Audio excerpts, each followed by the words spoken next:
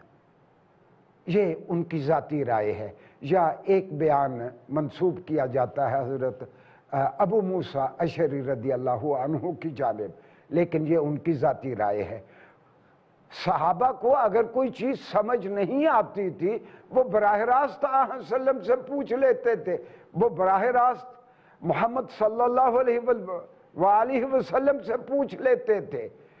تو پورے حدیث کے ورثے میں ایک لفظ بھی ایسا نہیں ہے جو محمد علیہ السلام فداہ امی و ابی انہوں نے خود سے فرمایا ہو کہ حروف مقطعات میں سے ان حروف مقطعات کے یہ معنی ہیں۔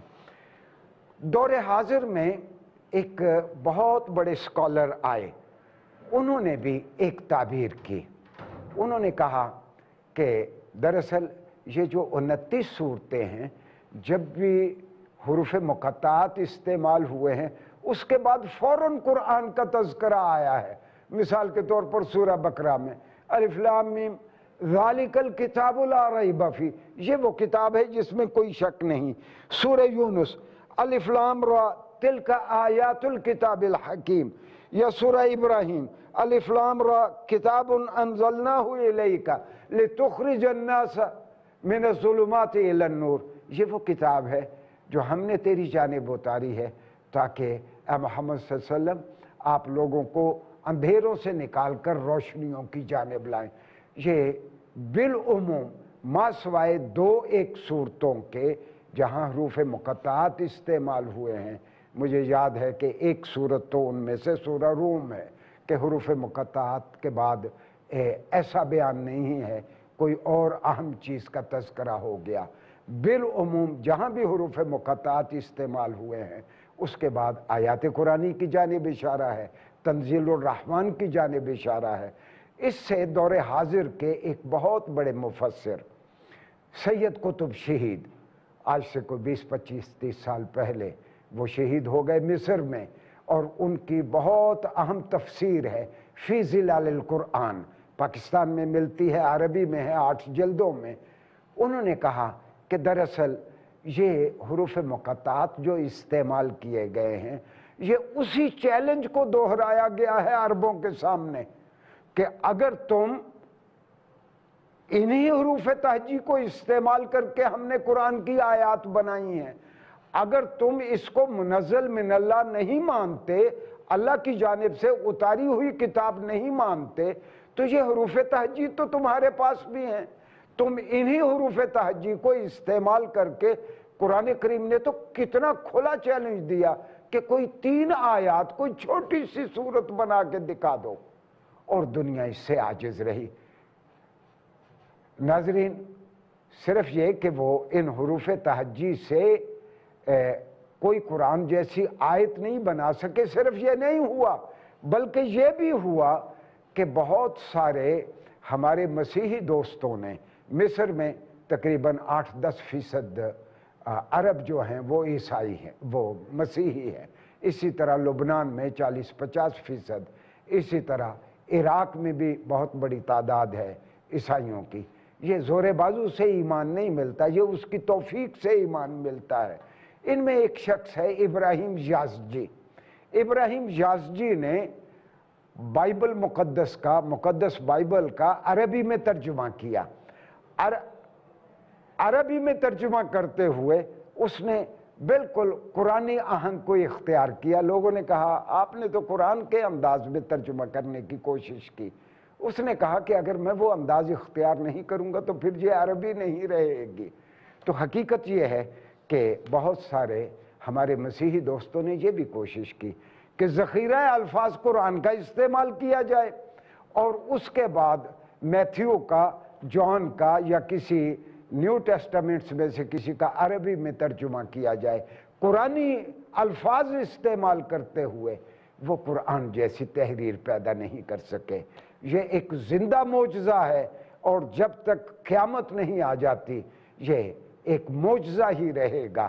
اور ناظرین گرامی، آئندہ ہم کسی لیکچر میں جائزہ لیں گے کہ اللہ تعالیٰ نے اس مقدس زبان میں عربی میں قرآن کریم کو کیوں اتارا۔ والسلام علیکم ورحمۃ اللہ وبرکاتہ۔